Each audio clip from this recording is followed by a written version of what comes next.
আমরা আমি আজকে করছি চিংড়ি মাছের মালাইকারি।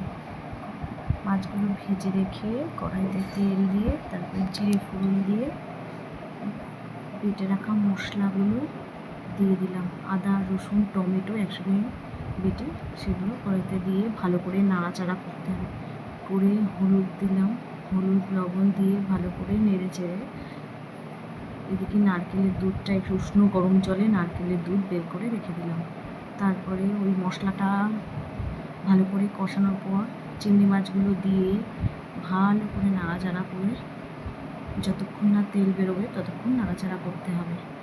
করার পর করে রাখা নারকেলের দুধটা দিয়ে ভালো করে নেড়ে চেড়ে ফুটে উঠলে একটু ঘন হয়ে আসলে চিংড়ি মাছের মালাইকারি রেডি। কেমন হয়েছে জানিও। ভিডিওটা ভালো লেগে থাকলে সাবস্ক্রাইব করে পাশে থাকুন।